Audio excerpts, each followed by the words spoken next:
You want to limit, they will want to keep you. But I think it's a good thing, how we can do that.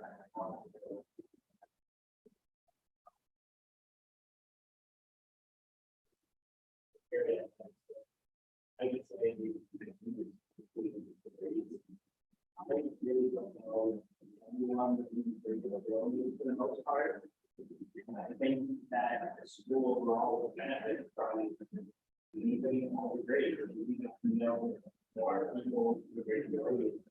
It's a really problematic in school.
Yeah, all the other activities also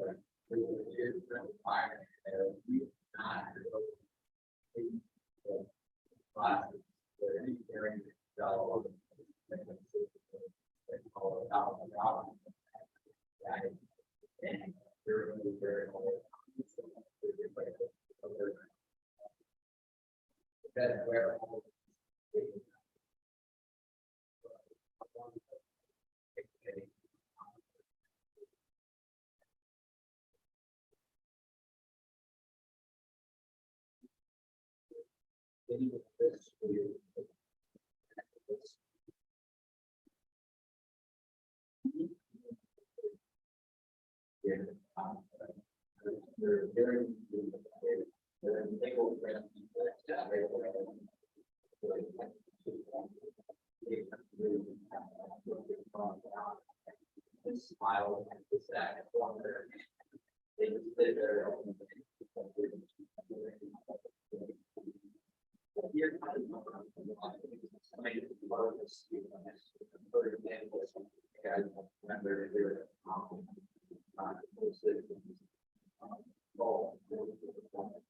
that was probably the only time I really act on that.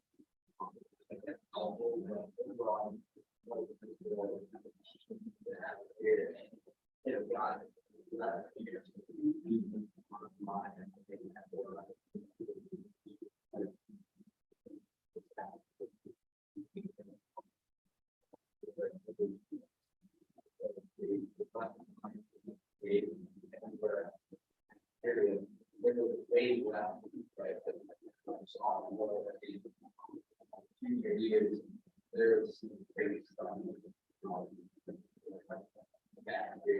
Outside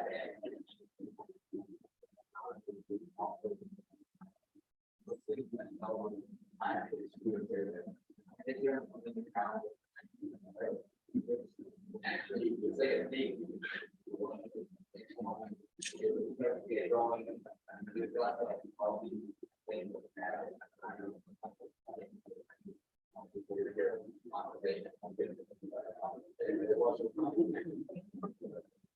So there's that, and also well, I think is that outside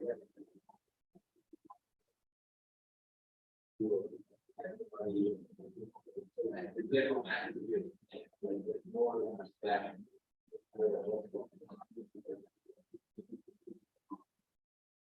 means that.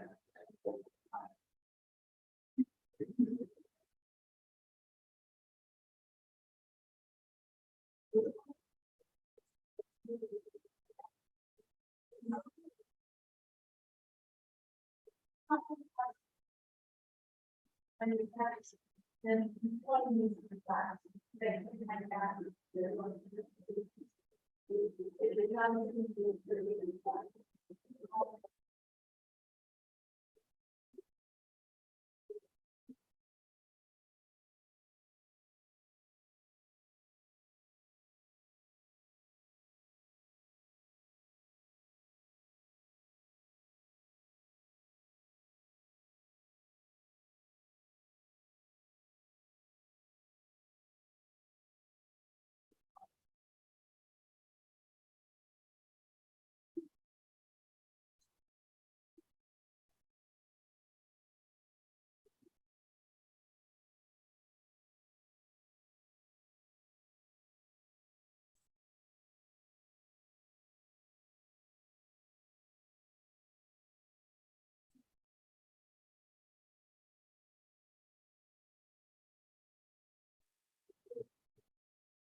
That in.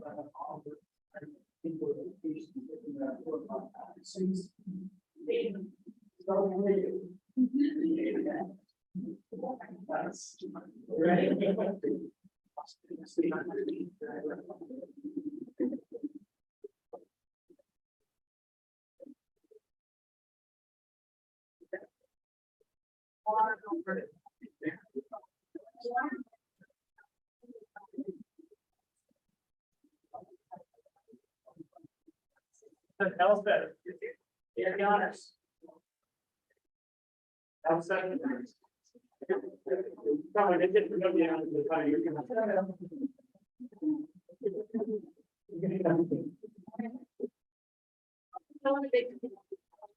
Yeah, we get mixed up. Yeah. Not an injury, I get to smoke it.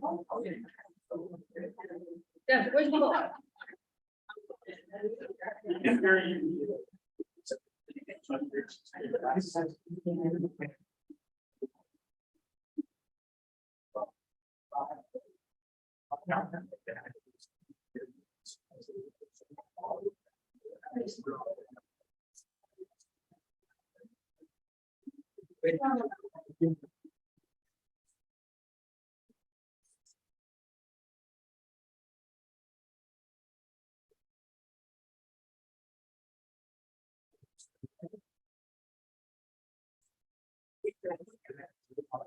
Yes. Oh,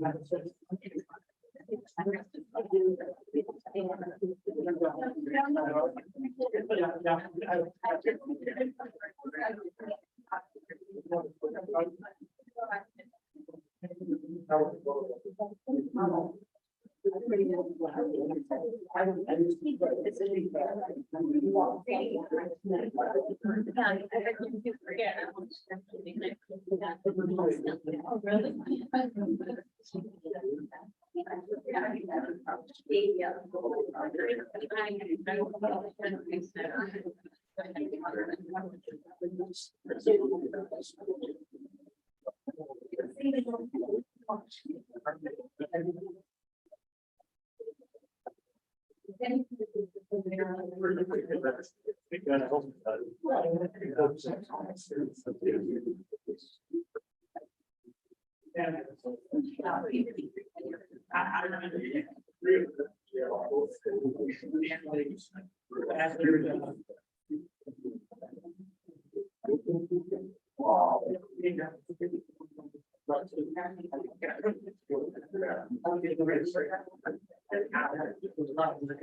We'll see.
Wow.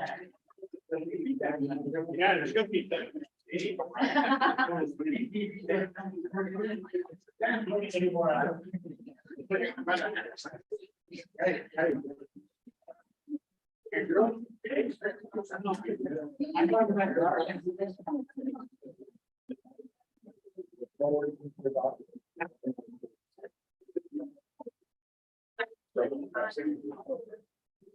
Yeah, we're buying.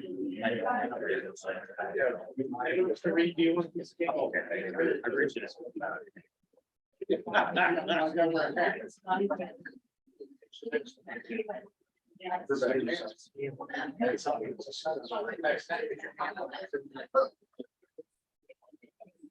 Right, take your friend. You want to be, you could be labeled that guy. That's right. That guy.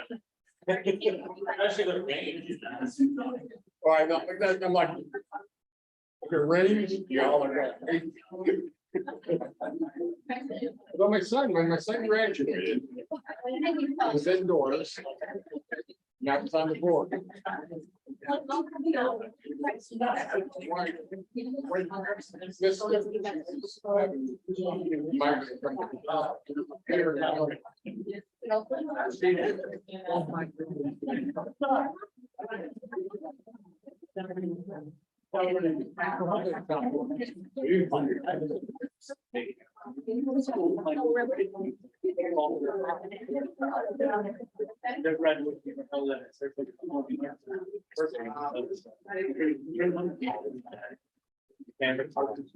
they can do it all.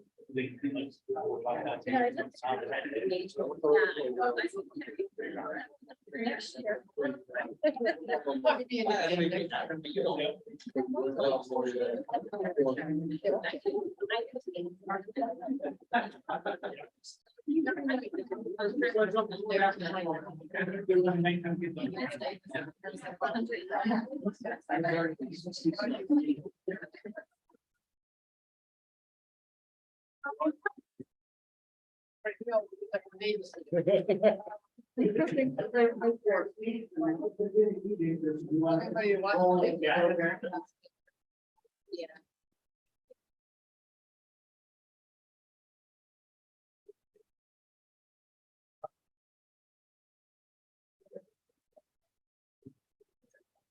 So please know that I've given permission to our, 4 of our top 10, they do not have to stick around for the rest of the business board meeting.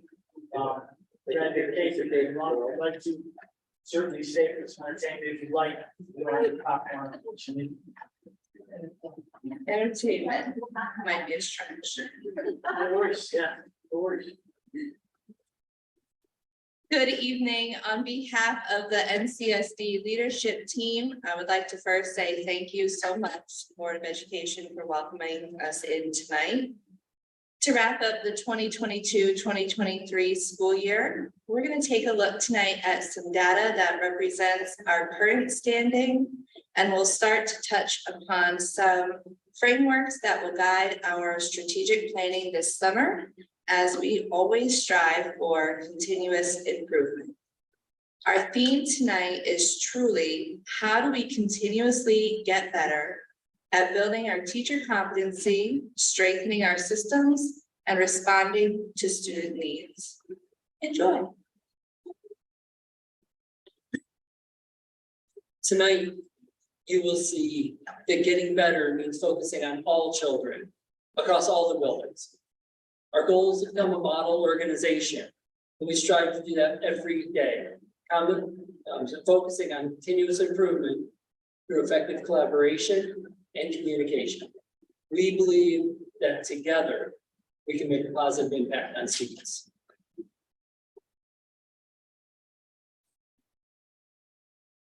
You will see evidence tonight that we have placed an unrelenting focus on meeting the needs of every student. No matter what tier they're in, no matter what need they have, we are going to get them what they need and reach their highest potential. Thank you. Good evening, everyone. Jake Rowe, high school principal. These goals should look very familiar to you. They have not changed. This district, we will be extremely focused on and have been focused on improving attendance, strengthening our professional learning communities, and increasing overall student performance.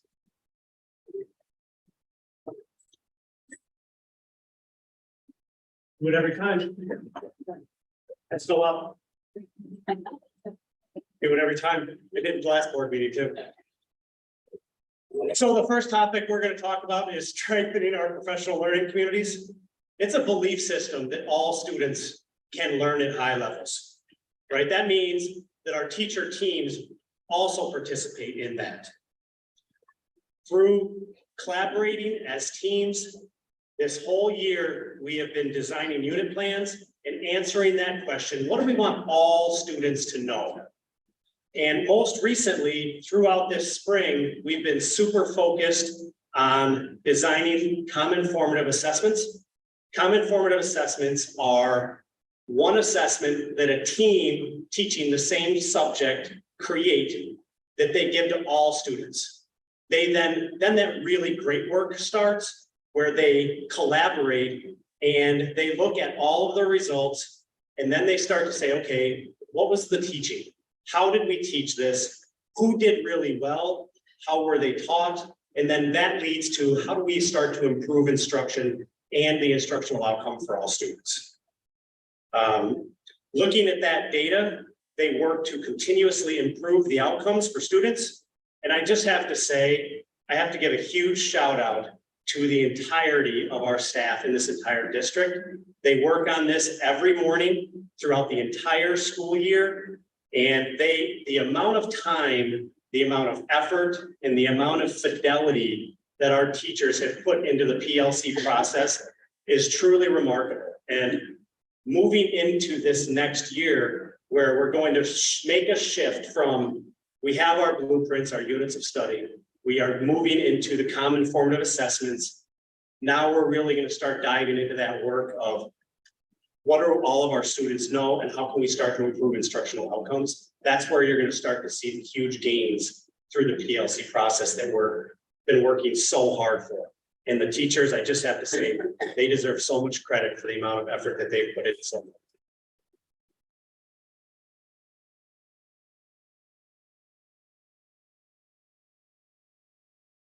I want to echo Mr. Rowe there. The collaborative efforts have been truly amazing.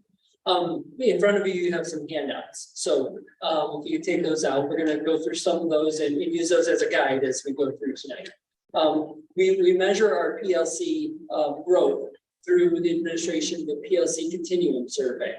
You have a copy of the rubric in front of you right now. I'll give you a minute to look through that and refresh yourself on those pages. Besides this, raise your hand to remember this document. Right?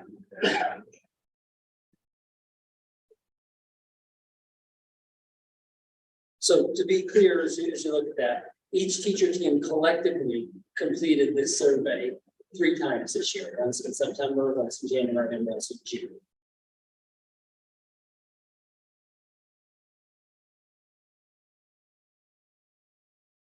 All right, we're going to focus on the screen on the June data, and in front of you, you have the January and September data, so you can follow along and see the growth, which is rather astounding in some of these cases that we're just seeing. The first of the area we're going to focus on is learning for all, and that's been a really big focus for us, is that every student has the opportunity to learn. You can see the progress from the beginning of the year. 59% of our teachers believe they were developing or sustaining the top 2 levels of the rubric. In June, we're up to 81% of our students, our teachers feeling like they are developing and sustaining. The 97% of our teachers, for the students, reporting that they are at least at the implementing stage. Their implementing is where we have critical mass in starting and momentum moving forward in the process. This is an example of collective efficacy. We use those words a lot, and it really means a lot. And what a great movement for us this year with positive growth. I want to make sure that the board heard that these are teachers rating themselves. Right?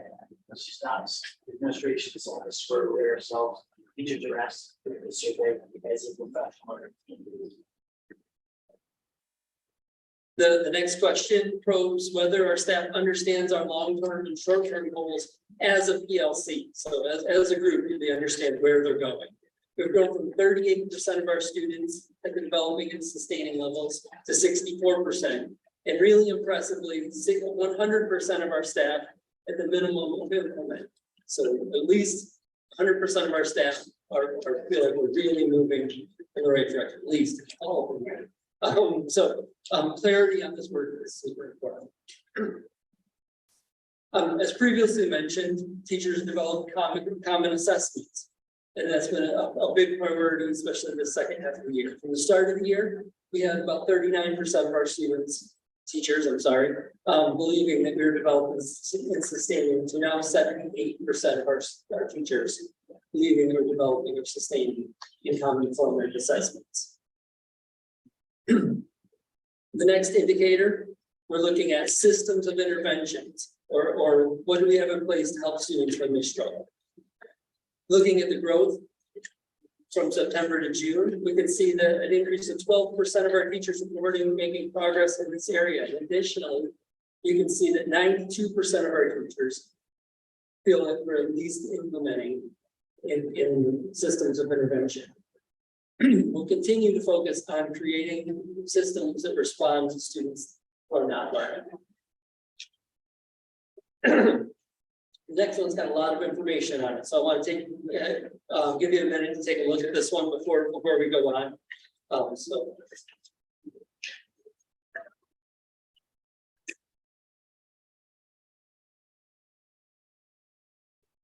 The final question here asks, do students see that analyzing evidence of student learning is important to their teaching and learning in the learning process, and that they're provided with enough information to make quality decisions to implement those strategies? Looking at the growth from implementing to developing, from September to June, we increased 13% at the higher levels, and 86% of our students reporting that we're at least at the initiating level. So to summarize, there are many pieces that go into the implementation of the PLC. The interconnected pieces we continue to place focus on are solidifying blueprints, committing to our common informative assessments, inter-rater reliability for these assessments, and our commitment to the development of these quality practices. We're proud of all of our staff for their high levels of collaboration an indicator that shows that our staff believes in this work is that we had over $110,000 worth of staff proposals for summer professional learning team time. They value their time together.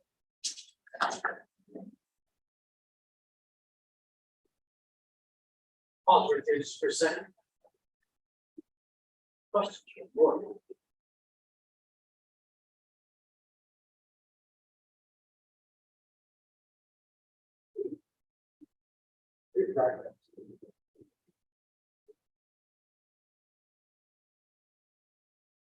I mean, my only, I guess it's not really a question, I'm thinking is, but, have we gotten for, so inevitably, there's always people that are in the initial stages that are on to early. Have we looked at why that's happening, why it hasn't been done?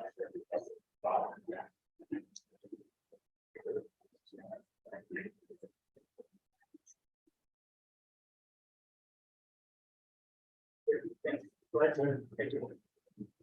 Of course, we are so thankful for our staff and all the work that they have done to connect with our students.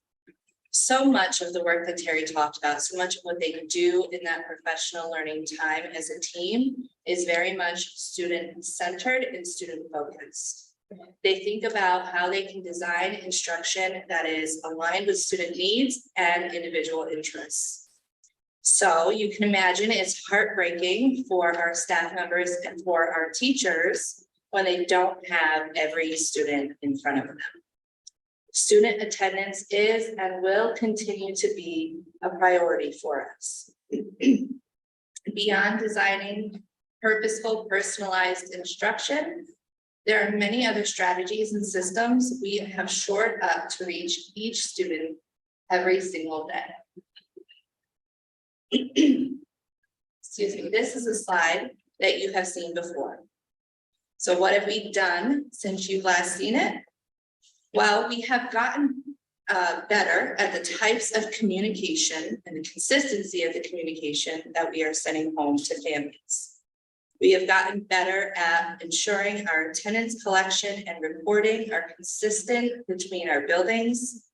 And we've gotten better at celebrating the small wins and the big wins, including individual students who are coming to school more regularly because of our individualized interventions, as well as celebrating whole classrooms that have had perfect attendance for a week or even more.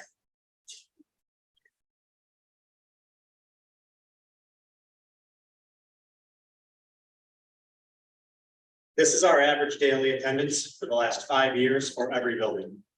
You have this in front of you. If you just take a look at it for a second. We wanted to show you 5 years because we wanted to show you the trend.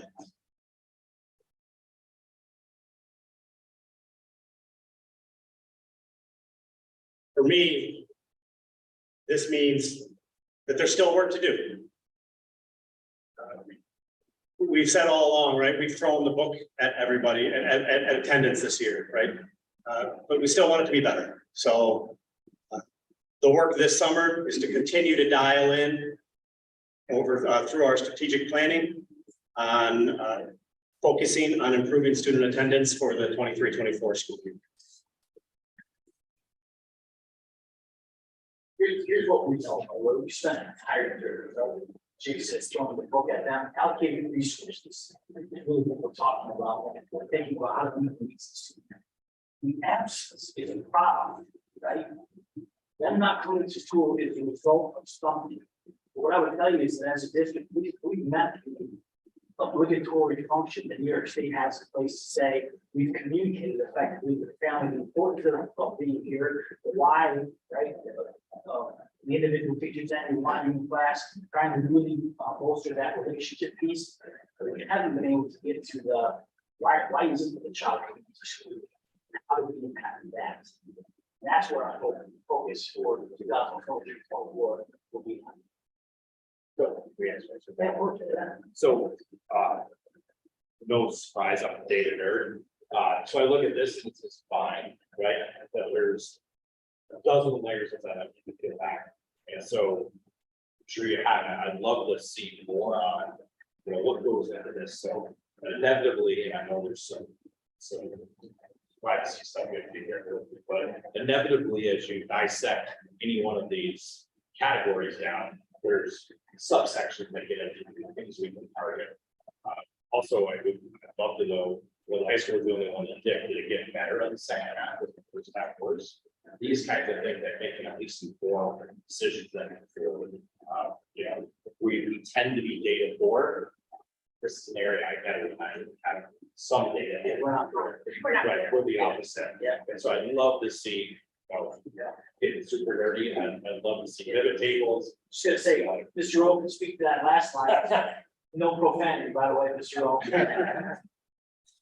Yeah, so I spend a lot of time looking at data when it comes to attendance, right? And I know there is a lot that I can't speak to, but the dip it's as annoying to me as it is to anybody, because we have actually seen an improvement in attendance throughout the course of the year.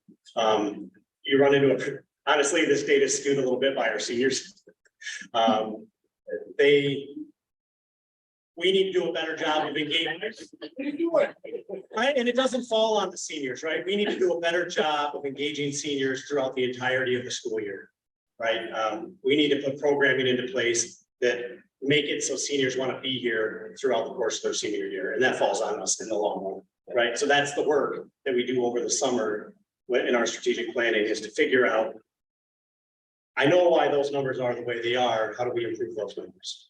It's great though, that the trailing trend is good, the last handful, it's Yes. gotten better through the year, that's. It is. Not entirely, seniors, Sure. thank you. Not you two in particular. But yes, it did improve over the course of the year, yes.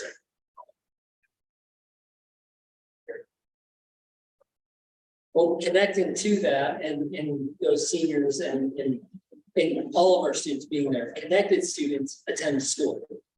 So our focus on extracurricular activities this next year will be, as it says at the bottom of the slide, to have all students participate in at least one activity that can be extracurricular or athletic, but to connect to the school in some way outside of the classroom. We will be using programs like Family ID, which we use in athletics. We use them as extracurricular to track participation and connections to the school. We'll also be asking teachers, we have asked teachers to submit new extracurricular positions that will increase the student activities for both teachers and students and hitting their interest. Additionally, we're going to be advertising through two new ways this year. One in our 9th grade academy orientation in August, and we're gonna have a little almost career fair, but an extracurricular fair. And then at our 6th grade first day program, we do the same things, showing the kids the opportunities and the ways that they can connect. Again, the goal is to have all of our students participating in at least one extracurricular activity, whether that's athletic or extracurricular, that they're connected with the school community in some way.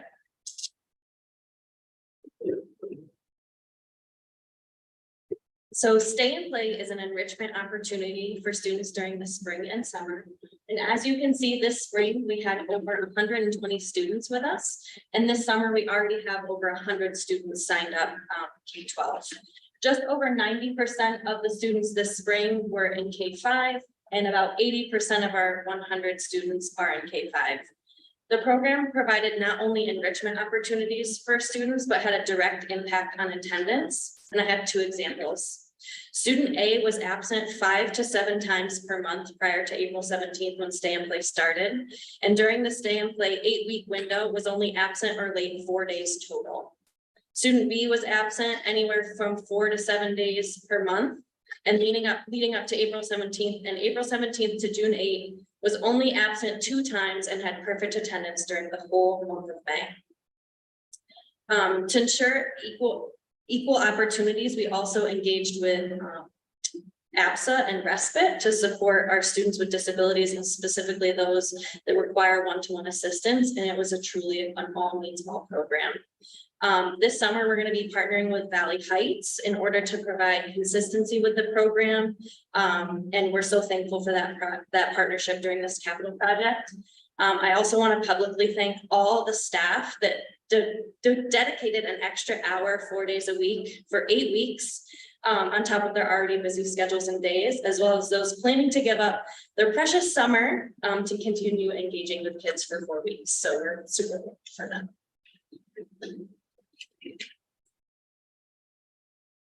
So what does that all mean? Everything you've heard tonight for student achievement. Part of getting better means understanding alignment and creating cohesion. It's been a strong area of focus as we work to increase student achievement. I know you've heard some strong percentages and data points. Don't worry, Brian, more is coming at you. Get excited. I honestly do get excited, because what does it mean if we have percentages? It means we have alignment. It means we're comparing apples to apples and not apples to oranges. So that's, when we have these percentages, it actually is a huge celebration. We know there's always work to do, but we have the percent in front of us. We have that number in front of us. So you'll hear more.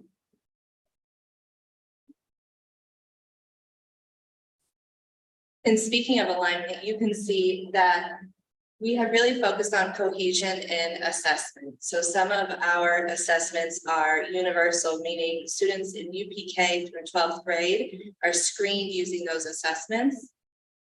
Some of our assessments are K-8, which means that kindergarten through 8th grade are screened using those academic or social emotional screeners. Students transitioning from one building to the next, now it's a little different. Teachers understand what the students are coming in with because of the data we've been able to collect. As Jen said, we're comparing apples to apples.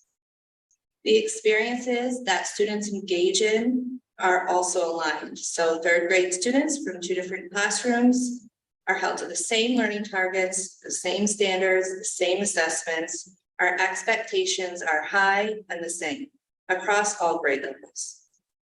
Finally, we're working really hard to ensure the transition to the next step, to the next building is seamless with visits and orientations with kids, families, caregivers, and so on.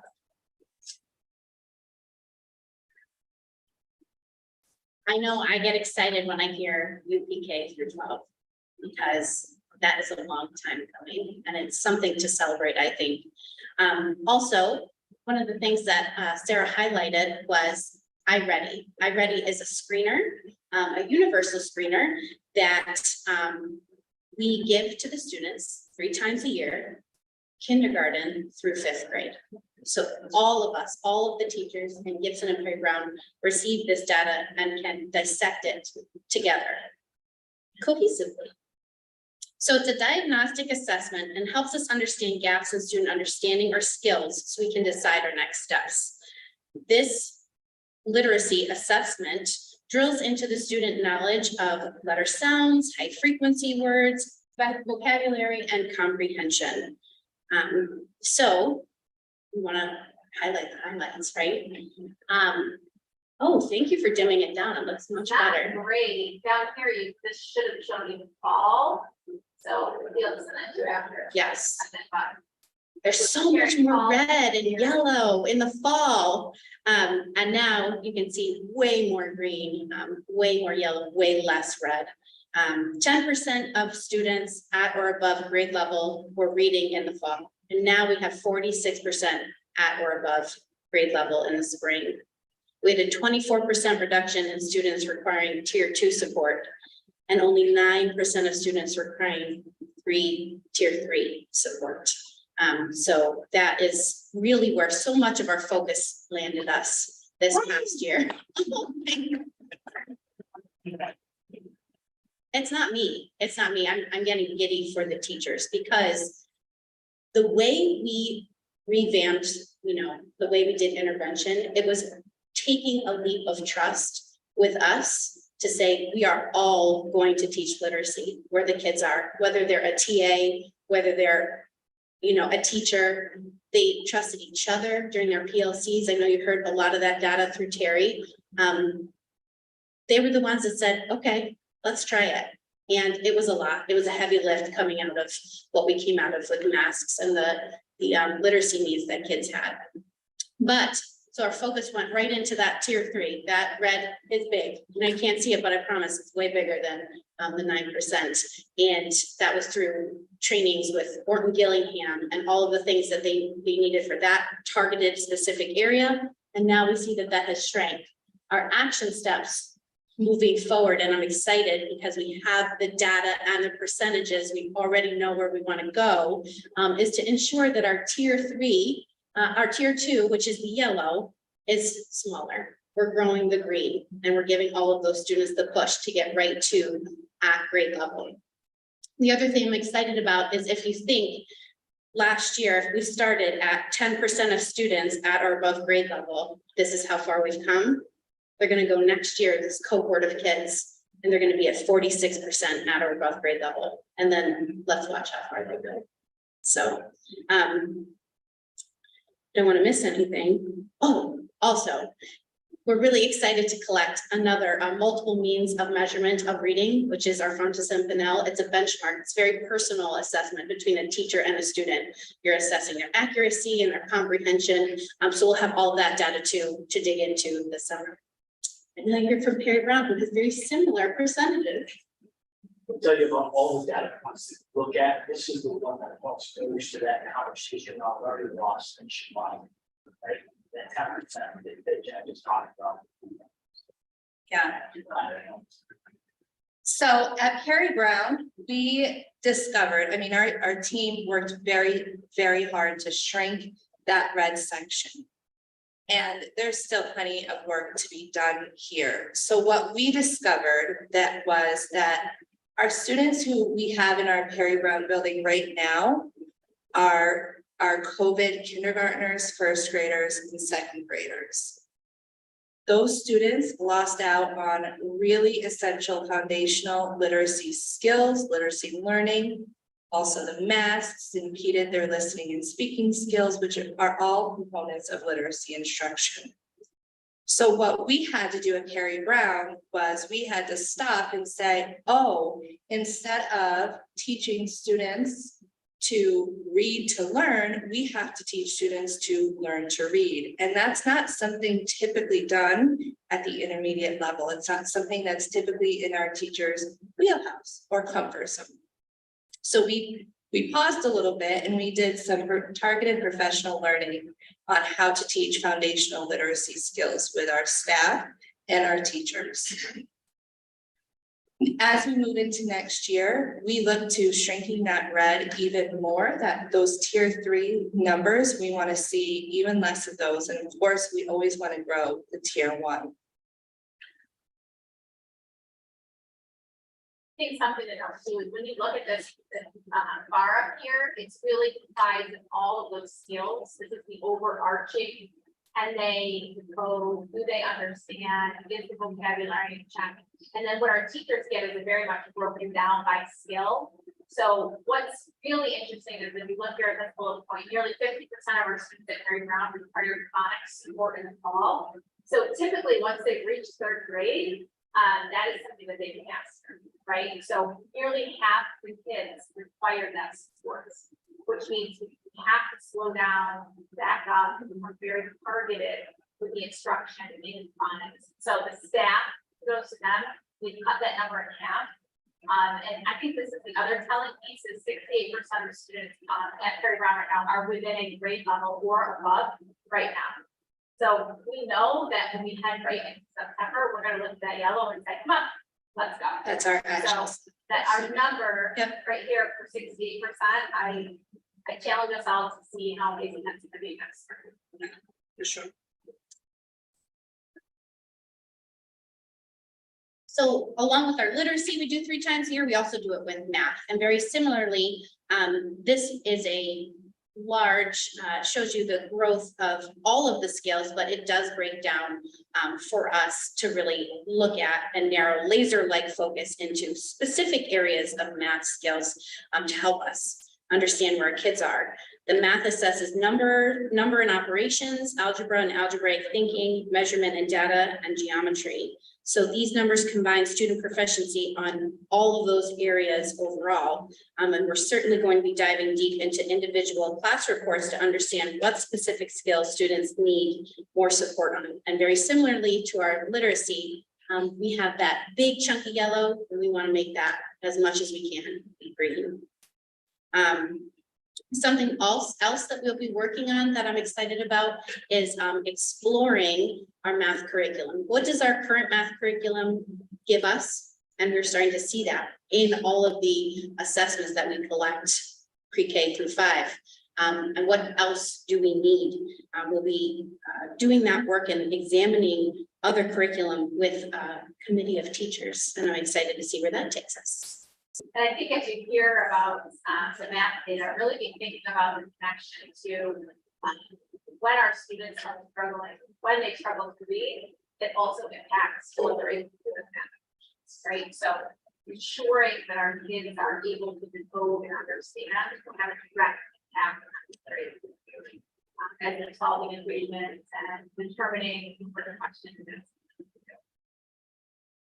Definitely solving multi-step word problems, all of those things.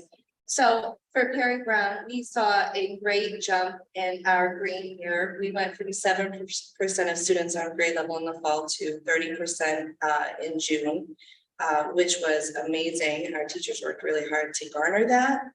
51% of our students 2 or more grade levels below in the fall, that reduced to 30%, which was reducing that gap. So as Jen said, we are excited to assemble a committee of teachers that will explore with us different math curriculum that aligns with the next generation math learning standards. And we are excited to also continuously assess resources that will help us address student needs or answering the question, what do we do when they just didn't get it? And how do we respond? So thank you.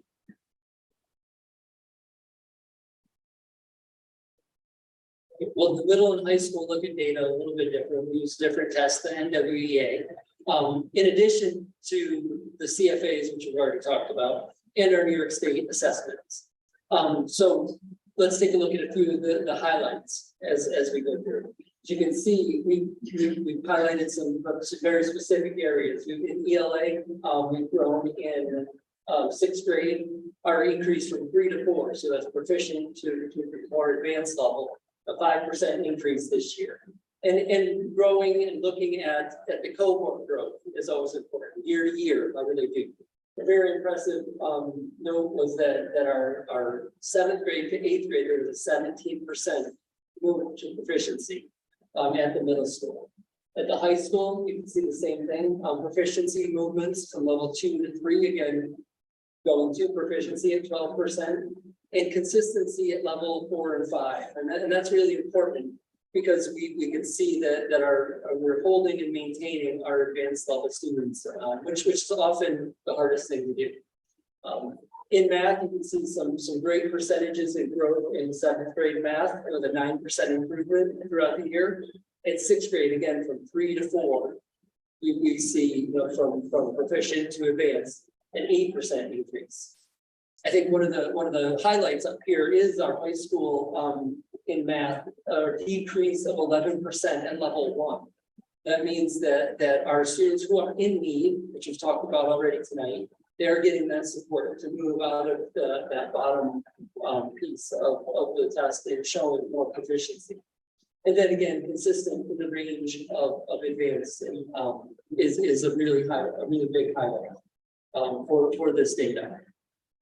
Our focus at the middle school and the high school levels really over the next year is to create structures around the administration of the screeners, setting goals for students both before and after the test, and utilizing our screener results so that we can better inform our small group work and our large group workshops with all of our students, and ensuring that we have the data to all of our teachers all the time. So it's a process in the way we're going, but we're definitely heading in the right direction.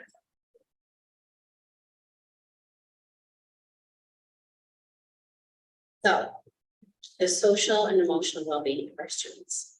most important. We heard it from our students today.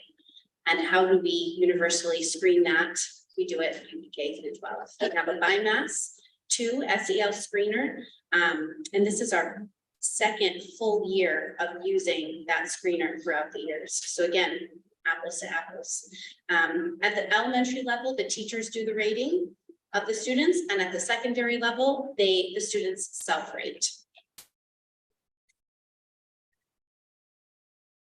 So results from the BIMAS help teachers on a class level understand where their class has strengths and where attention needs to steer during their purposeful people or character strong time, or other times in the day when students might need more practice. I can tell you probably around lunchtime, recess time. There's a lot of different times during the day. The data, bathroom time. We heard about that today. The data is useful for counselors as well. When they work with individual students and from a building level, the data from the BIMAS also really helps us as a leadership team be able to rally our whole building around school-wide improvement in a particular area. This Grow the Green campaign has permeated all of the buildings. And I really couldn't be more proud of the work that every single building has done in this area. I can show you an example from Gibson this spring. I don't think it will, surprise anybody that at the primary level, we focused on social awareness, outside of oneself, having empathy for others. That's a little bit hard for our 4 and 5-year-olds, but that was an area after doing the BIMAS that there was a strong area that needed to grow at the Gibson level. So some of the highlights from this concerted effort from our youngest learners at UPK.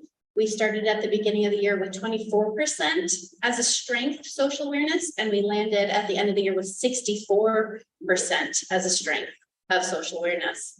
In kindergarten, we had 19% and we went to 37%. I'm really excited again to see that cohort of UPK as we screen next year. They start with 64% as a strength of social awareness. Where will that land them at the end of kindergarten while we still continue to grow the green in such a targeted and laser-like focus? So we will continue to do this work with the action steps in each building of examine and refining accessibility and usability of the data, giving more time for teachers to be able to dig in with the counselors and say, what are we noticing as a trend? And as we know, year to year, it can change. We want to build on systems of intervention and progress monitoring and improve building-wide curricular response. Thank you. So before we transition there, I'd like to think back to what you heard from Casey, a little bit next year. So we're administering a screener 3 times a year. Students at the middle school and high school are assessing themselves different than the elementary buildings. They've identified areas like social awareness as a need, right? That a large population of students require support. When do you offer that? Where does that fit in the school? What is the structure that currently exists that allows you, by the way, not just a counselor or a social worker, every educator, hands on deck, all hands on deck, right? You're responsive to what our students are telling us they need. The answer is doesn't exist right now, right? Which is why students are saying it feels like it's kind of forced or it doesn't fit into the sort of continuity of the school day. Those are some of the challenges that we have right now. So through our negotiations, we're talking about how can we build extra time into the school day where we can address this exact thing. And by the way, some teachers, as you heard, right? Some teachers are more comfortable with that feeling of vulnerability than others. Right? That's the natural state, so we're navigating some of that as well. So a lot of challenges when it comes to this stuff.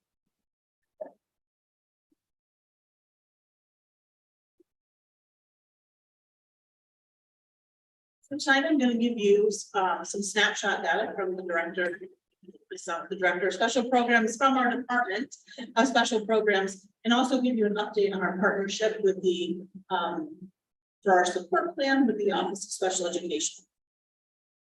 So here are some numbers. 432 students in our district are classified as a student with a disability.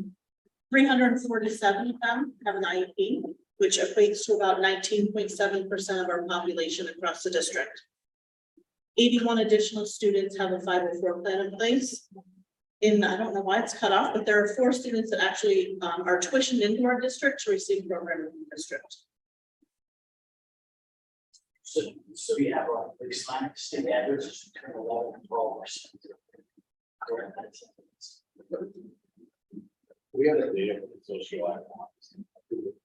We have different segment parts of the state on when we want, or we still have on that. We line up similarly with the districts of socioeconomic guys. Yes, you know, there's correlation, right, to rural, so we did it, yeah, right, but there's a lot of other factors that you mentioned, right, population. So, there's a lot of, really think about the last sense. Something I think is really important in our district is we continue to offer 80% of our students in district programming. So our students that have received their programming in district, they benefit from the continuum of special education services you see listed on the slide here. We provide indirect services, resource room, as well as special class settings across all of our buildings within the district. Another 611 classroom will be added to Perry Brown to address the needs of students in 3 through 5 on the autism spectrum this coming fall as well.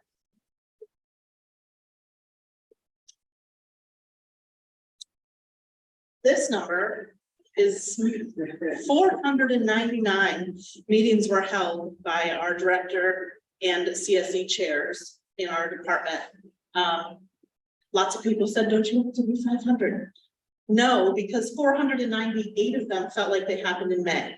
So during these meetings, they're really powerful meetings where we look at evaluation reports. We listen to teachers and therapists' recommendations. We talk about the individual student and what modifications or accommodations do they need? What levels of support do they need across their day? In the classroom, on the school bus? We really make targeted decisions for every student so they can find success within the district.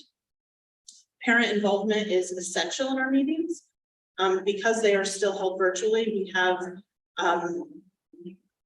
don't have the actual percentage, but it's upwards of 95% of our parents that attend meetings. Once we get into the middle school and definitely into the high school level, we also have many students who attend their own meetings to advocate for their own needs. And those conversations are really rewarding when we can acknowledge their success and their growth and how they've achieved their goals. And when we get to the point where we're declassifying students and they're saying, you know what, I don't need that anymore. And they're like celebrating, it's a really positive experience.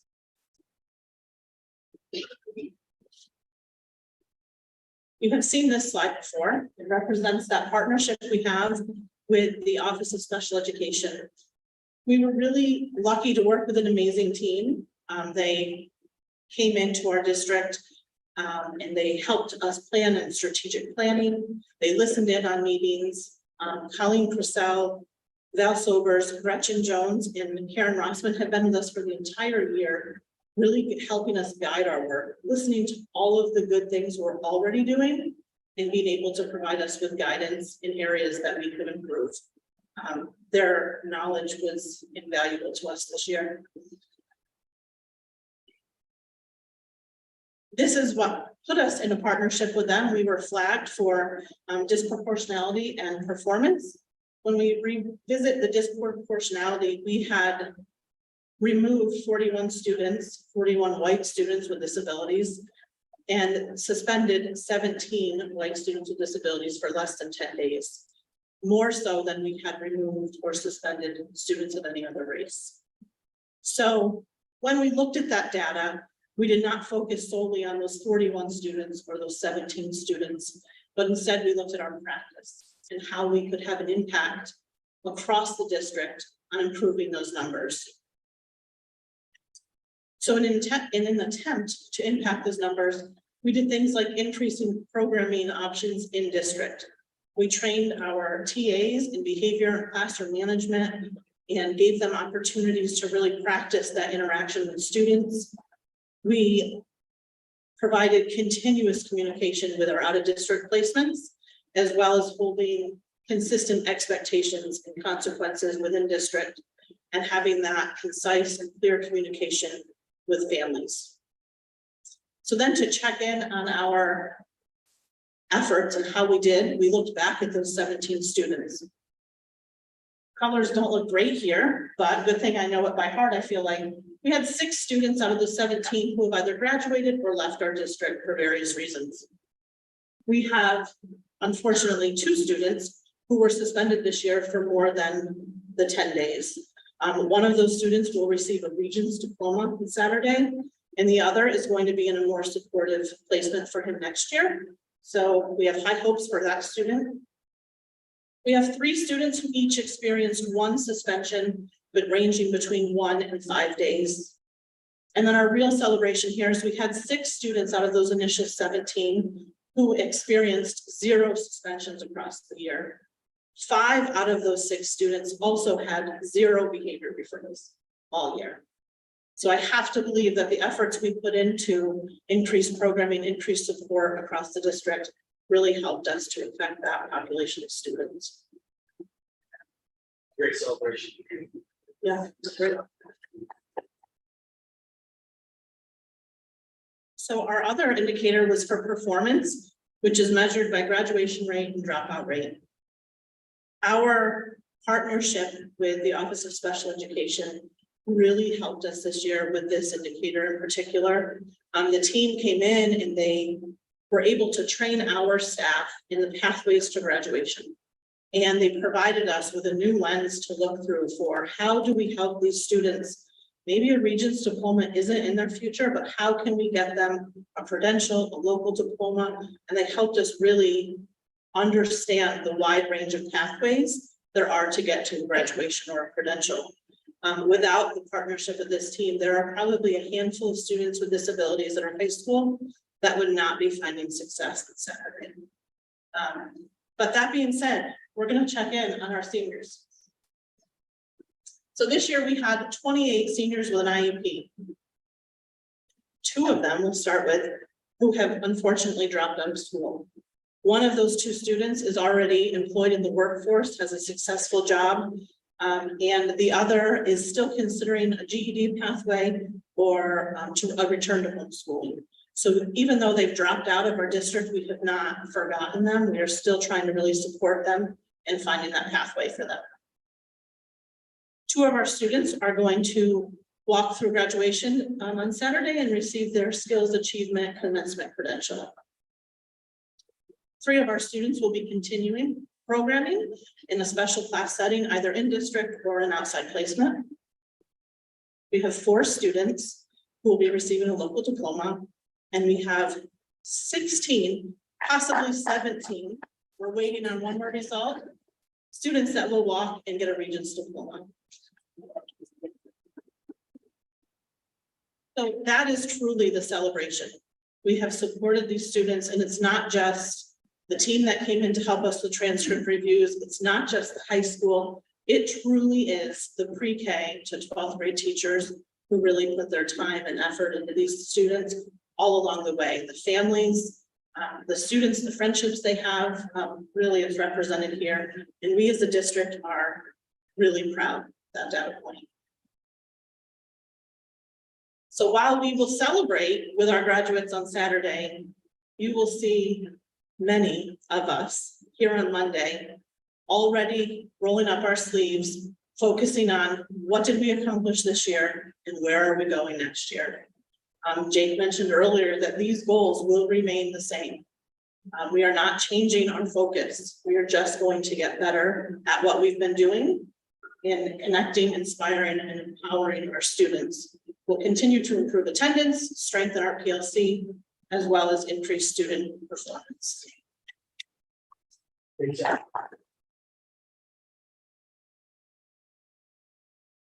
Transition right into the State of Athletics presentation. Segue to looking to soften our 4 buildings. That's all as Mr. Ryan alluded to, we talked a little bit about all of the state of athletics. As Mr. Devine alluded to earlier, when he was speaking, we want all students to be connected in one activity, whether it's an extracurricular, whether it's music, whether it's athletics, because we know that helps with their physical, their social, their emotional well-being. We know when they're connected, they're better prepared for the workforce, they're better prepared for college readiness. And so to do that, we want to make sure that we are promoting our athletics. And a couple ways that we are going to do it, or what we already have done, are listed here. One is the activity fair that Mr. Devine already talked about. We're going to ask that all of our coaches in early August show up to the activity fair with the 9th grade academy and speak to our 9th grade students. We want to develop that relationship early on. So if students are teetering whether they want to be part of an athletic team or not, we can talk to them about when signups are, when physicals are taking place. And so those coaches can start making that connection early. To the right, you can see are some images. We just started dipping our toes into a system or a platform called Gipper. It is a social media presence that we have. And so many of our student athletes, when we started doing this, were like, wait, where'd that come from? I want that. And so it's a way that we showcase some of the things that are going on. Upper right is Emma. When we saw Drew Brooks here earlier, that was from our senior awards banquet, where they were Scholar Athlete Award recipients. Down here, so all the way to the far left is good luck at States for our track team that just took off. And then the lower right is an image that we put out, which we put out on Twitter, Facebook. Our school webpage was game day for our flag football team. So just another way to promote the athletics events that we have going on and individual accomplishments for athletics. Next, team visits. We really want to make sure that we're honing in on this. We had an opportunity to go to Stanford J. Gibson this year and Perry Brown with our girls flag football team, which was a huge success. I received many phone calls about this. They were able to attend their character education programs. And Maya Adolph spoke. She spoke about courage, the courage to go out for a new sport with girls flag football, and the stigma of girls playing football. And it was phenomenal. I couldn't attend because I had obligations here at school for Stanford J. Gibson's presentation, but I was at Perry Brown's, and it was phenomenal. And on a side note, on a personal note, my daughter attends Stanford J. Gibson. And when I got home that night, when they attended at Gibson, she comes up to me and said, "Dad, the girls flag football team came to Gibson." I'm like, "Yeah, no." And she goes, "number 7. I go, she's like, "Do you know who that is?" I go, "Yeah, I know who that is." She's like, "She spoke to me. She talked to me. She played with me in PE class." It's like, "That's great." She's like, "You know who her name is?" I'm like, "Sure, of course I do." So a couple nights later, I come home. If anyone knows me, I go to the athletic events. My son is attached to my hip. He's like a mini me. And my daughter goes, "Where are you going?" "Well, I'm going to the girls flag football game." "Can I go?" "Absolutely." And so she comes down, that's her. So she's making that connection right now. So that led into that night as well is, "Dad, can we get flag football flags?" "Sure, why not, Aislinn?" So now we have flag football flags at home. Dad is the all-time quarterback.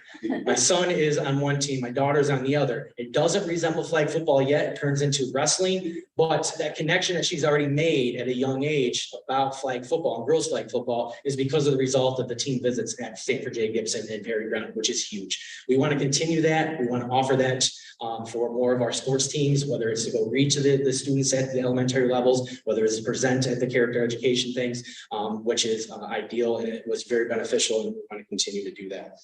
Community partnerships, we want to make sure that we are making sure that those bonds with the YMCA, Youth Bureau, North Sightlands, the Little League, just to name a few, Schneider Chargers.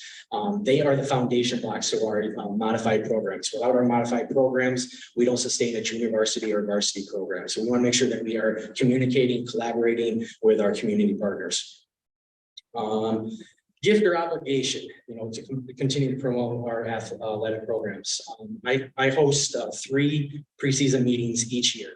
And I'm really looking to change the culture and the dynamics, the environment of our programs. And one thing that I say, and I challenge our coaches to every year, or not every year, it's really my first year in this position, is it a gift or an obligation for our student athletes? Are they saying that they get to go to practice, or do they have to go to practice? Because if they're saying, "I have to go to practice," we're not producing the environment for our student athletes to have an environment where they can learn and to be successful. But if they say, I get to go to practice, I get to learn from my coach, I get to be around my friends, I get to be around my coach and learn, we've established the environment that we want our student athletes to be around. We want our student athletes to run to practice, run to games, and not run away. And so I'm one that likes to sit back and observe. And so after a game, a lot of times I watch and I'm learning. If we have kids, our student athletes that are mingling with the community, mingling with their coaches and mingling with their teammates after, I know we have a positive environment established there. If they are grabbing their stuff and running out, there's some things that we have to address, right? So making sure it's a gift or an obligation. We're running to practice and games, not away. And it's I get to go to, not have to go to practice. Moving on to participation numbers. If you follow athletics a lot, you'll hear across our league in our section is that participation numbers are down.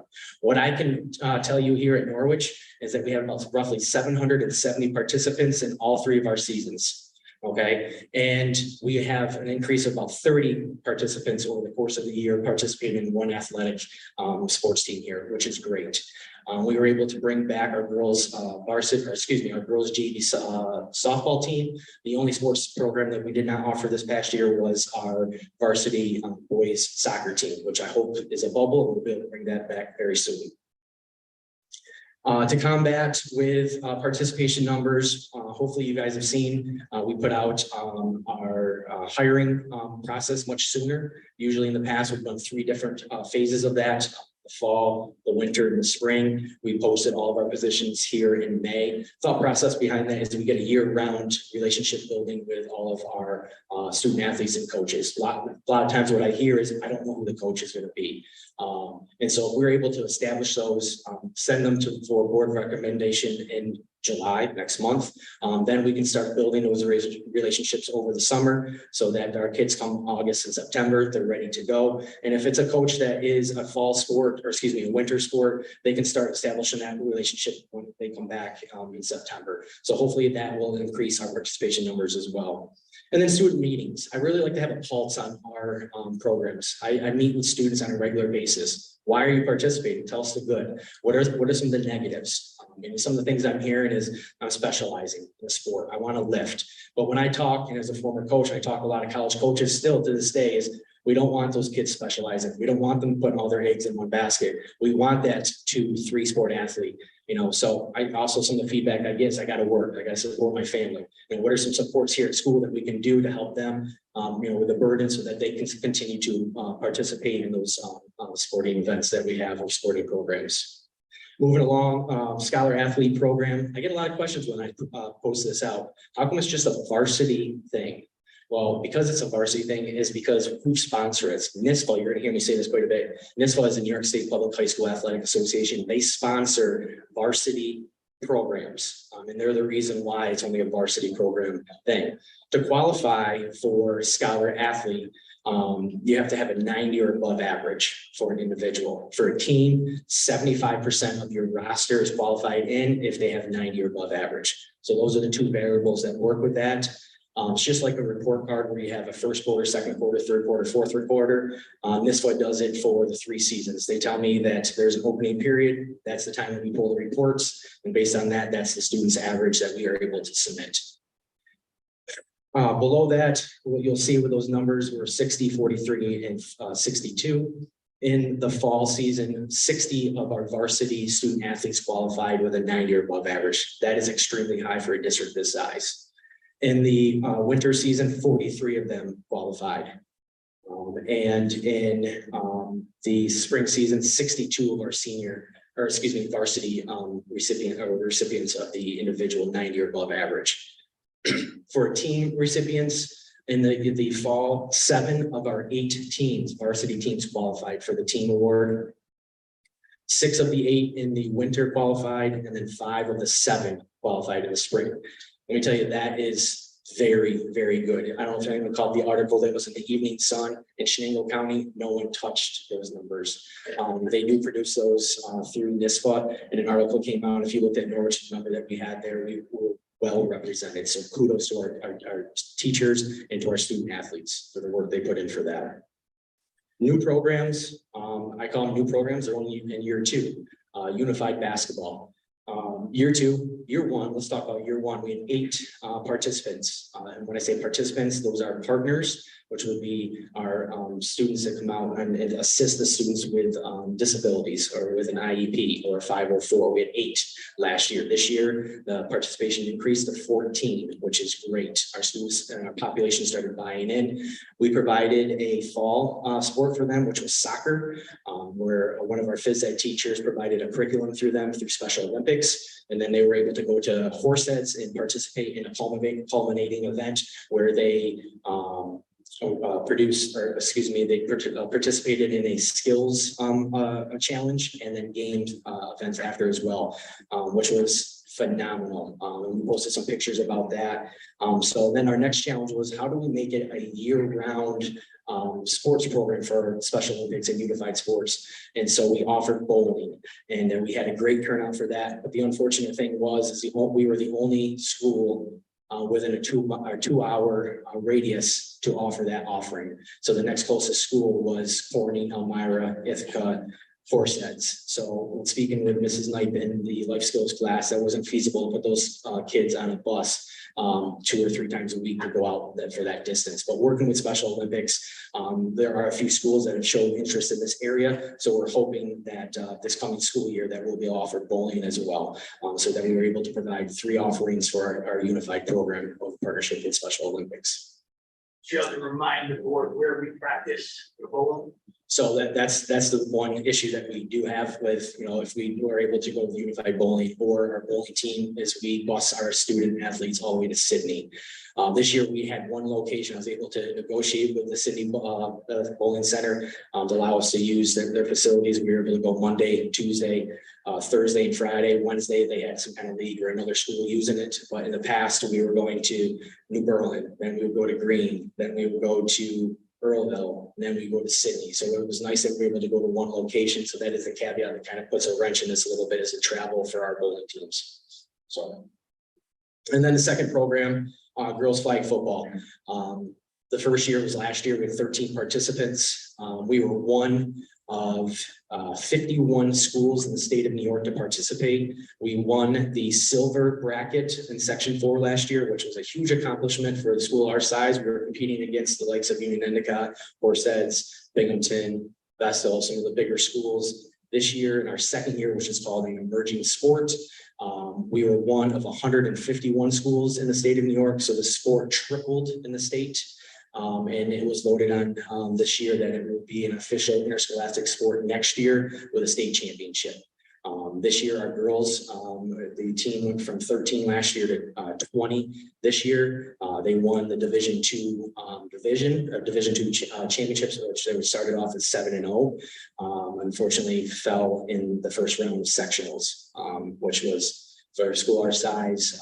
It was a very, very good thing. And Clyde was the head guy in most of our games and did a nice job with that as well. So he had a front row seat with all of our home games. So that's our new programs. And the next thing I'm going to segue into is the athletic placement process for interscholastic athletics. So that's Mr. Elder to provide a presentation to the board on the AAP process. This was we received some recent inquiry about how this process works, right? How coach subscribes to this process, or what our sort of different process is in alignment with how the New York State rolls out this process. And so I want to take an opportunity to educate the board on the advanced placement process. So this document is quite lengthy. So what I went through is I just put some, there we go. Is put some notes, highlighted some things, and just go around. If we go into the entire thing, we might be here till 1 o'clock. But I'm happy if there's questions at any time. I'd like this to be a discussion. So the first thing I just want to kind of start off with, as you see up there, it says information. Where can this document be found? It can be found on the Norwich City School District Extracurricular Handbook, which is signed off by parents. This is a document that is not new to our handbook. This has been in existence in the handbook for years prior. This was at one time called selective classification. 2017, the wording was changed to to the athletic placement process. It is also found in the New York State Education Department. They're actually the ones that own this document. The curriculum department is the one that designed this. It is also found on the Section 4 website. If you go right to the website, right on the tab, there's information and forms. Click on it, it's right there. And then also I alluded to, what you'll hear me say a lot is this one, New York State Public High School Athletic Association Handbook is on page 11 of the handbook as well. If you go also to the website, click on handbook, it pops up there as well. So many different places that you can access this handbook. So we're gonna scroll this for you. If you can go to page number 5. It'll be highlighted and page numbers are at the bottom. Oh, I was looking at, it says it right in front of me. Sorry about that. Next thing I put on there is who can request an evaluation? Physical education teachers, coaches, students, or parent guardians may request can ask the physical education director or athletic director to evaluate a student using the APP. Students will not be processed through the evaluation procedure without a request from the physical education director and or athletic director and parent guardian written permission, excuse me. It is not the intent to evaluate all modified students, and evaluation should be considered only for those students with the appropriate physical and emotional readiness and whose athletic abilities are outside those of their age-related peers. So who can request it? Parent guardians, physical education teacher, coaches, athletic director. So it is very open to who can request to have an APP done. So we're going to go to page 7. The the director of physical education and athletics has the responsibility of ensuring that the APP is followed by all parties involved, that the medical director, we have a contract with Bassett Healthcare. Our doctor here is Dr. O'Reilly. So when it states that, that's just sort of for reference. Is included at appropriate times. I will go over that step-by-step process here just in a second.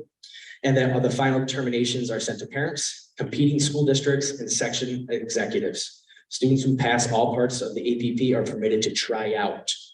There are no waivers. There's no waivers from another outside doctor. There's no waivers from the athletic director. There's no waivers from a parent. There's no waivers from a coach. A student must meet the appropriate standards of physical and emotional maturity, size, fitness, and skill in order to qualify. So there are a lot of layers to this, a lot of checks and balances. This point, we are going to go to page 10. So this is the director of physical education or athletic director placement process checklist. And like I said, there's a lot of checks and balances to this. The first thing that takes place is when someone asks for the evaluation to take place, right?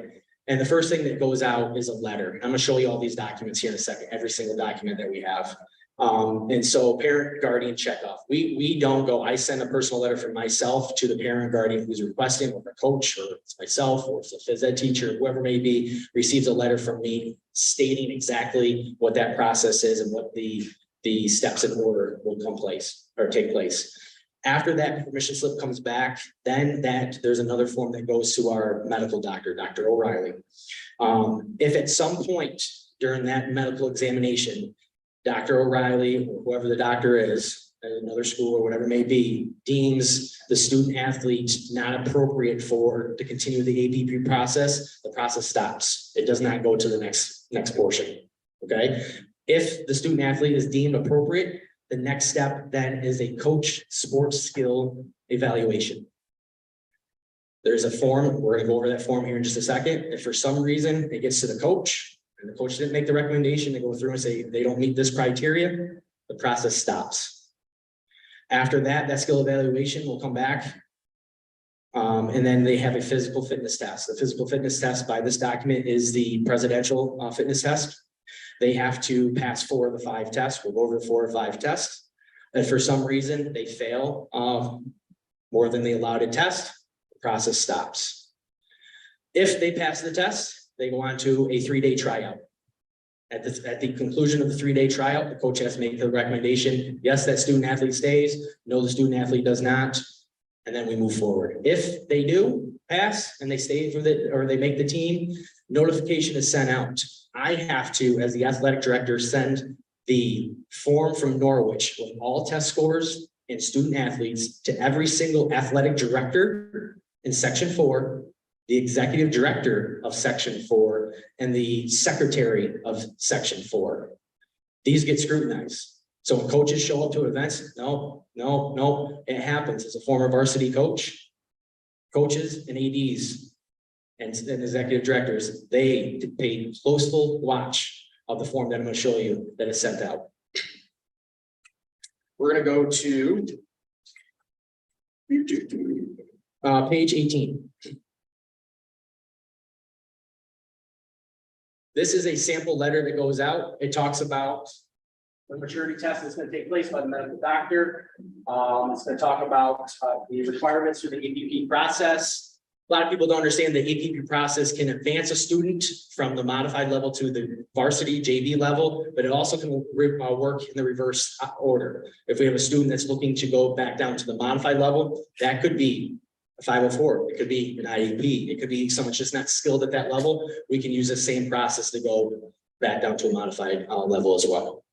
So if we scroll to the next page, Ms. Boyer, this is the one that our parents would receive from me. It has our logo, has the information on it, and then has my contact information at the bottom. There's many people in this room that have seen this, gone through this process. The next one is another, the process of signing off by the parent, student name. The next one, as we went through that checks and balances, this is the maturity form. I, as the athletic director, have to fill out this form first. I've highlighted it. The medical doctor, Dr. O'Reilly, will not even take this unless I filled out the top part of it. I work with Dr. O'Reilly and Nellie, our high school nurse, to make sure that that information is filled out. Then it's sent to Dr. O'Reilly. Dr. O'Reilly, we have to, if they're doing APP, they have to have a physical done with our doctor. And they also have to have this form done with our doctor with a Tanner score that's done. I'll talk about a Tanner score at the end as well. Okay, if for some reason here, the doctor says approved, we move on. Not approved, in the sport of, it stops. The doctor might say, let's say the person's going for varsity tennis. And the doctor says approved, but at the junior varsity level. So they have to make those determinations as well because of physical maturity, Tanner score, whatever it may be. All right, so that's how that works. If the student goes through and that is deemed approved, we go to the next process. This is filled out by the coach. This is a coach's form. If we scroll down just a little bit, there's a couple questions here. First, what level is a student trying out for? Modified freshman, we no longer have freshmen, a lot of schools do. Junior varsity, varsity, what level would you recommend for this student? The coach, if the coach didn't make a recommendation, they might get this and say, they're not ready for varsity, but I can see them at the junior varsity level. Then that process would stop as well. Compared to the student skills relative to the members of the team that the student is trying out for. This is not for a process where average, above average, this is superior, this is a select few. And we'll show you on the presidential skills thing, what they're looking for. And then the last one, what percentage of playing time would you estimate that the student athlete would get? This is not for 25%, this is 50 and above playing time. So if they go through that, the second part of the coach's evaluations is a narrative. I usually sit down with the coaches. I like to be informed as they go through this, or if the coach can't come in, I've had coaches just fill it out and send it in via fax, via scanned in, whatever it may be. But they give a narrative, exactly, provide the listed documentation. It can be coach's evaluation, previous playing experiences. But I'll get into that a little bit more too. It can be a phys ed teacher. It can be, if it's a seventh grader, it can be going in and talking to a previous coach. If it's a wrestler, they could be from Pee-wees. It can be, so it can be something to that effect, right? So if we go down, and this is deemed appropriate, we continue on. The physical fitness score form. They must score the 85th percentile for their age out of 4 out of 5 tests, which is very challenging. All right, for their age appropriateness. At one time, it used to be sports specific, where they would say wrestlers have to get this mark, girls volleyball would have to get this mark. Now it is age specific. It has changed in 2017, went from selective classification to APP.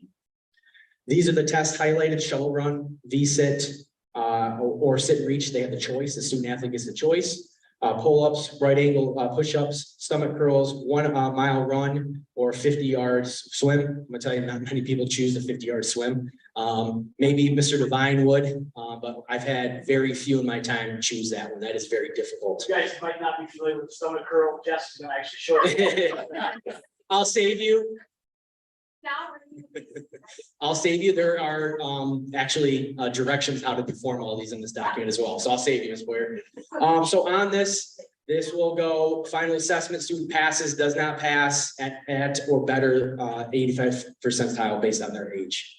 All right, so this is a document for this. This goes, and this comes to me. Then this is the document I was talking about that goes to every single athletic director, the executive director of section 4, and the secretary of section 4. I have to list the student's name. There's no hiding here.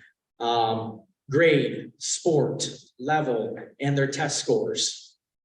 The only person that cannot do this test in the realm of coaching is the coach that is coaching that student athlete. Right? So it's a pretty methodical checks and balances system when it's being done. If you scroll down a little bit, here, there are only 2 sports that we offer. There are 3 here that have a special tryout. That is bowling and that is golf. They get a 3-day tryout and they have to score in the top 8 of their team. Okay, they are the only 2 sports that are afforded not to go through the physical fitness test. They have to go through everything else, and they don't have to have a tanner, but they do not have to have the physical fitness testing of sorts. But they have to score in the top 8 of the team, and they get a 3-day trial of those 2 sports that we offer. Okay, as we go down. This here, when we talk about physical maturity, this is the Tanner score. This is the maturity what they test. Based on every sport, it is something different. When you look at tennis compared to a contact sport, those are going to vary. So you'll see the scores of 2, 2, 2, 2 for like archery. But if you get down to one that varies, you see soccer listed as a contact sport. Soccer 2, 3, 4. Obviously for males, and then females 3, 4, 4. It varies, so whatever it may be. So those when someone says a Tanner score, that is what is determined by the medical doctor.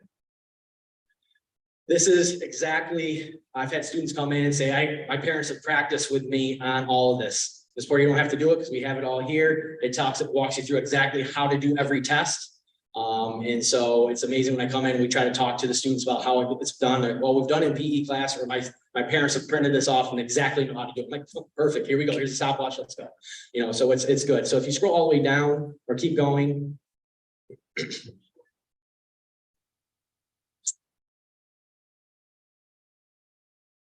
No, yep, you're gonna keep going.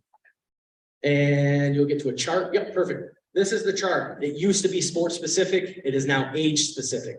And some of these scores, when you look at this, and that's why it says it has to be an 85th percentile. These scores, if you look at, let's just look at the mile run. A male, 15-year-old male has to do a 6-minute, 20-second mile. I don't know, my elite status play, I was a college athlete. I don't know if I could have done that. Honestly, I mean, those are some numbers. Females, 15-year-old female, 8:08 mile. That's hauling. I mean, so kids actually, I mean, this is not something to come off the street and say, hey, I want to do this. This is something the kids have to prepare for as a student athlete. And then just to scroll down just a little bit, some questions that I have gotten, that's the swim test and the times if someone elects to do the swimming. I've had one in my time as a coach and an athletic director that's requested the swim test. Question received. When can a student athlete, in the red, when can the student athlete go through the APP process? The most time that this happens at the beginning of the season. And the reason that is New York State has a law that you cannot have a physical, you have to have your physical and it's actually your medical waiver or update form no more than 30 days out from the start of the season. All right, so then you go through, you have to have a physical, as I talked to, you have to have the medical form to be able to go through the APP process. So that usually starts. There are caveats. If a student athlete is injured, that process starts when we get a clearance for an injury clearance. A couple more caveats to that are, let's say we have a modified athlete that is a soccer player. I'm just gonna make it up. And they start the season at the modified level. And also we say, oh my God, this person is not at the appropriate level. As long as they've not played in 50% of their games, we can then start the APP process. Okay, that is the scheduled games at the start, not games that we added on, because some people say, all right, we've got to a certain mark, let's add a couple more games on. Once the season starts, the 50% mark is made and no student athletes can, it's called the promotion rule. It's actually in the NISFA handbook. You can't promote a modified student after a 50% mark. The other thing that's a caveat to this as well, say we have a student athlete comes in late, goes through the process. This is at the varsity level. It's called the representation rule. You have to represent your school in so many contests before you can compete at sectionals. All right, so that prevents some people coming up and then all of a sudden play. All right, so there are a couple of caveats to that, but the majority of the time for this is at the beginning of the season, unless there are some of those stipulations. And we have had those. We've had a couple of those. How does a seventh grader move up with no interscholastic experience? I touched on that. All right, we've had wrestlers, we've had soccer players, we've had basketball players. All right, it can be a recommendation from a coach. They can go talk to their previous coach. They can go in, it states in the document, they can go in and watch a phys ed class. Right, and they fill out the coaching evaluation. Right, so there's multiple ways of that happening, right? And how should we handle requests? I would, if they have any questions, point in my direction. I'd be happy to answer any questions. But more importantly, I think it's a collaborative discussion that they have to have with a coach. We would hate to have that student athlete go through the process, get to the coaching evaluation, and all of a sudden say, wait a minute, you're not ready for this yet. Now we've put them through a physical, we've put them through some testing and all those things to say, whoop, time out, you're not there. That not only embarrasses the kid, and embarrasses the family, discourages them. So we want to make sure we're very methodical about this. I would say 99% of the recommendations come from a coach. I do put out an email very early. There will be an email coming in about 2 weeks about our preseason meeting that states to the coaches, if you are looking to APP a student athlete, let's have that conversation now. We'll be having our physicals on August the 8th. We usually do it the next day or the day after the APP process. I get a phys ed teacher, myself there, and we go through that process so we can start it early so the coaches can plan. Any questions? I'll say one thing that has always can't change this, and always hurts me, and the sport specific test stuff versus where we're at now. If you're the state, the question is the state of retirement is, you're a 250-pound eighth grader looking to play line on football. There is no way you're passing that class. Almost, yeah, unless you've got like more skill around that. So I think the one thing, Brian, with that is that they allow for 4 out of 5, so it eliminates the endurance, right? So I think that might be a little bit of a caveat, but to your point, yeah. I mean, there are kids that are very talented, and because of some kind of barrier, they're limited from going through the process. Absolutely. Yep. Yeah, good, thank you. Yep, absolutely. And so as I was going through this last night, I didn't want to end on this. So I was like, I got to have a slide that's positive. Well, so I was like, one slide. I'm going to come up with all the accolades for all of our teams and all of our individual student athletes. Well, as I started doing this last night after my son's baseball championship game, one slide turned into 4. We have a lot to be proud of when it comes to athletics here at Norwich. When you look at this, if we go back one real quick, as we start to fall. Off to the side is the post that we put about all of our scholar athletes that I talked to you about earlier. Here to the left, you'll see East Division golf champions. You'll see JV girls soccer champions. You'll see individual, you'll see all division, all conference, state representatives, 2nd in the state in wrestling, 6th in the state in wrestling. You'll see division champions in flag football. So if we go to the next one, Division 3 first team, stat champion. As a former varsity coach, and then what I will call the war room, when you go in, your sports coordinator in front of you and they say there's 5 or 6 positions for these awards, and have coaches then now say, why my kid from my school? It's not easy to get these. I can tell you from experience, from many years of experience, but to be represented from a school this size with this many, if we go to the next one, I mean, it continues to go on. We had kids at nationals, we had kids at the state level, And it just keeps going and going and going. And it is representative of the student athletes side as well. It's both. And so we carry it around on the back of our badges. Are we connecting? Are we inspiring and empowering when it comes to athletics? I would beg to say that proof is in the pudding. We are doing that right now. Can we get better? Absolutely. But our student athletes right now, they're coming to the table and they're bringing their A game. They really are. And we have a lot to be proud of here at Norwich. Thank you.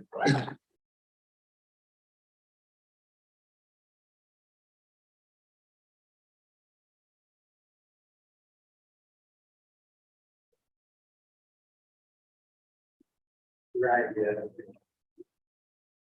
The lieutenant report has concluded. All right. Discussion items, the first one is field trip to Syria, so. Mr. Ryan, I'll let you start with that.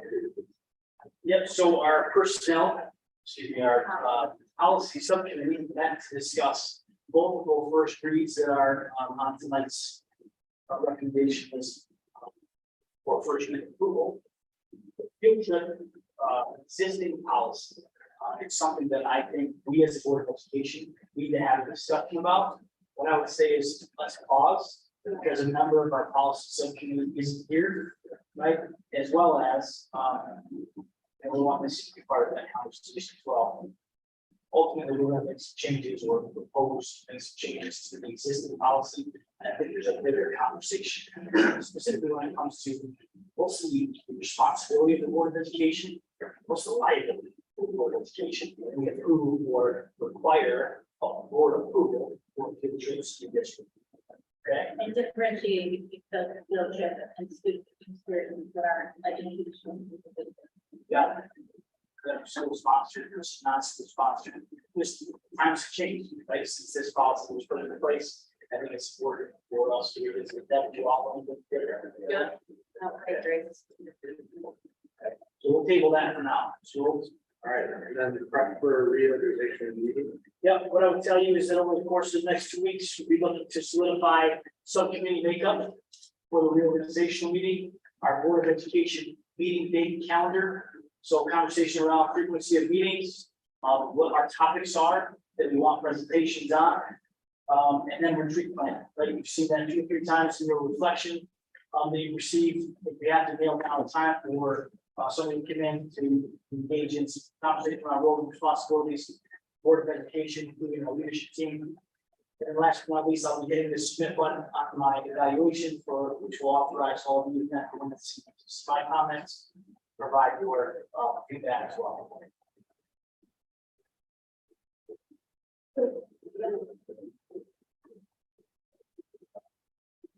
Well, wait, no, I guess it's a discussion item. When we say affecting, are you giving your feedback, Martha? Yes, if you want to talk about it now, then let's talk about it. I've attempted, right now you guys are all incredibly busy, like, hasn't been working to generate response, so we're on the retreat, so. I think the thing that's sticking out for the most is like what we need to do. I think there's surface, what the rules and responsibilities, black and white on paper of what we are and are not supposed to do. But as a therapist, I would be remiss to not bring up the fact that there's certainly emotional undercurrents that happen between all of us. And I think there are things that go unsaid that need to be said. And I think if we don't figure out how to navigate those emotional undercurrents, we sabotage our work together. I think all of us have awareness of feeling all of that, but we're not talking about it. And I think it's a mistake to go. That's all I'm gonna say. You see the retreat is not, so we can do that. Yes, I do. Yeah. Yeah, I agree. Karen and I have talked a bit offline. Certainly, she's got a lot of good literature around this, the ways to with this. So I think it's possible that we can do it amongst ourselves. I would say. Certainly, I trust everything that you're for, so maybe there's not opportunity to share some. I have lots of reading material. Any thoughts on the retreat plan? Dates, times. Wednesday evenings are best for me. But I'll make anything work. Want to plan a 4-hour session, 2-hour session, how do you want to go about that? I think we need the roles and responsibilities of health and safety. I think it's good for the rest of us. You know, talk about our communication channels. We're not very good at that. We've never done that well. We did it, obviously. We use that and we mess that up. And then I think the stuff that you're just talking about, I think. I'm sure. So one thing that he was saying is maybe invite someone in to do roles and responsibilities, 1.5 tops, excuse them, and spend some time around vacation. Yes, we just drafted a retreat. That we just did. I love it. Not just communication though, that simplifies it, but it's how we all interact together, all of our emotional reactivity towards each other, the assumptions that are made, and then how that impacts how we communicate with each other. And how we ensure that the communication. I just don't know how to represent that. So we're looking vacation, Okay, right? communication, et cetera.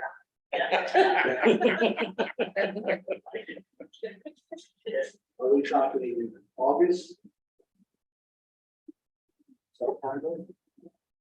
More school starts.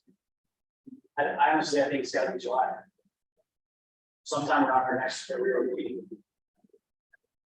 We're gonna pass a resolution tonight that allows us to extend beyond the allotted time. For when we can actually hold our reorganizational meeting, Brian helped me, it's a week. First thing is my. But right around July 4th, and it's difficult for vacations. So our past resolution tonight allows us to extend that another week. Okay, so I'm thinking that sometime that maybe that first part of the 10th. Even the 10th, next week, if that aligns. Or. Or the 12. Like what plan when we that day. Hey, you remember what to do? Everybody with this is probably not what you'll do. It just, there's a lot of functional work that's happened. And a lot of the things that you've done in the past. You can get through that meeting is the actual meeting and transition right into the Everything, yeah. We focus our earlier, 3 o'clock in the afternoon. Get there.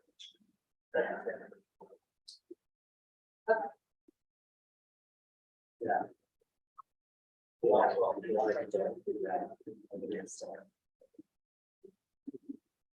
Is it okay to say to you as a board of education, please reply by Friday, whether or not July 12th, we'll say 3 to 7 or 4 to 8, you make a decision right now.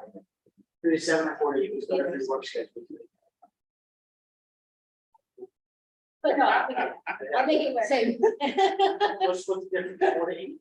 Yeah, let me do that. Okay, and backdrop, I'll try to get a presenter for the first 1.5. We focus on role and responsibilities, and we'll transition into that, yes? But confirmation by early next week, good? Awesome. Yep. Or is it? Okay.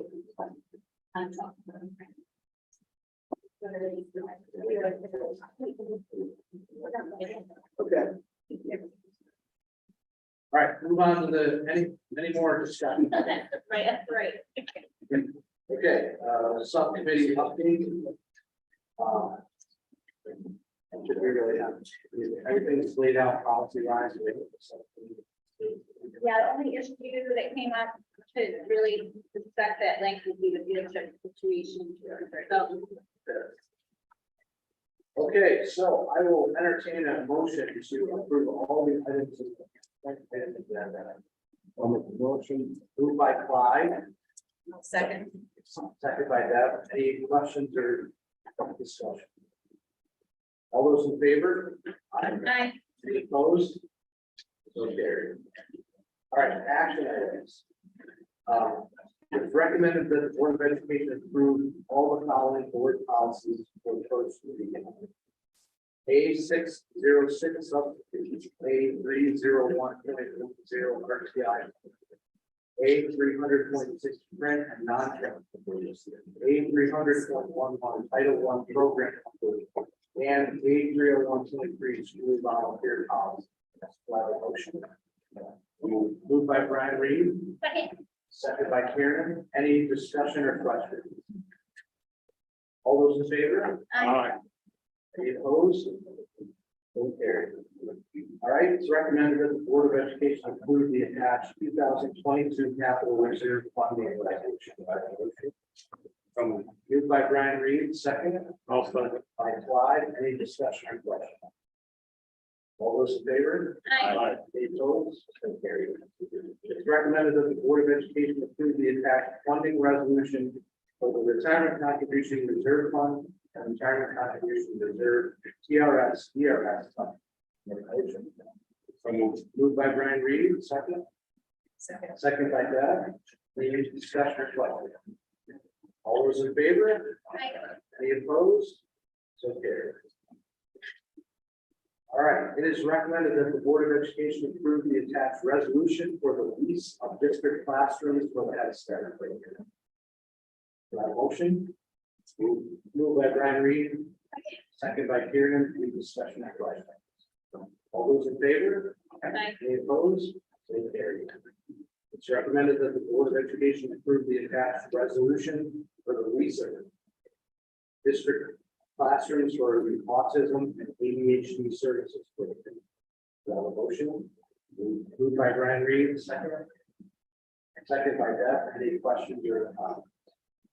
All those in favor? Aye. Any opposed? So carried.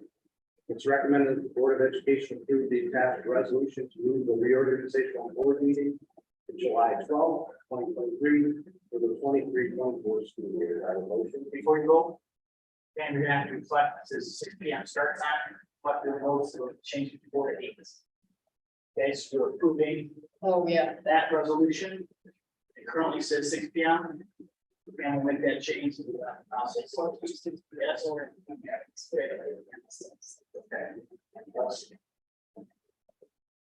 All right, I need a motion to amend the resolution to reflect the timing of the July 12th. Moved by Kieran, second. Also. Second by Clyde. All those in favor of the amendment? Aye. So carried. Any opposed? Okay. I'll entertain a motion to approve the amended resolution for the July 12th meeting. All right, who did the first time? I can do All right, just use the same, so Kieran and Clyde, all those agree. Everybody follow what we did there? Yeah. It is recommended that the district treasurer and superintendent be designated as signatories on all Norwood City District bank accounts effective June 30, 2023 through July 19, 2023. Questions on that? Yeah, so I need a motion. Moved by Brian, second. By Clyde. But assume this is just how we. Your odds. All right, any other questions? All those in favor? Any opposed? So carried. Similar in scope, it is recommended the Board of Education authorize the district treasurer with the approval of the superintendent to perform wire transfers with a maximum limit of $5 million to be transferred at one time effective June 30, 2023 through July 19. Moved by Brian Reed, second. By Deb. Any questions? All those in favor? Aye. Any opposed? So carried. It's recommended that the superintendent be appointed school purchasing agent effective June 30, 2023 through July 19. Motion by Brian, second by Clyde. Sure. Any questions or comments? All those in favor? Aye. Any opposed? So carried. I'll entertain a motion to approve the personnel recommendation. I'll make the motion. Moved by Clyde, second. If I do the. All those in favor? Aye. Any opposed? All carried. All right, there are no public comments. We have no executive session. I'll entertain a motion for adjournment. So moved by Clyde. All those in favor? Thank you for the marathon. Thank you. Great job. Thank you for all of you. Yes, I can. Yeah. Wait, that last. Yes.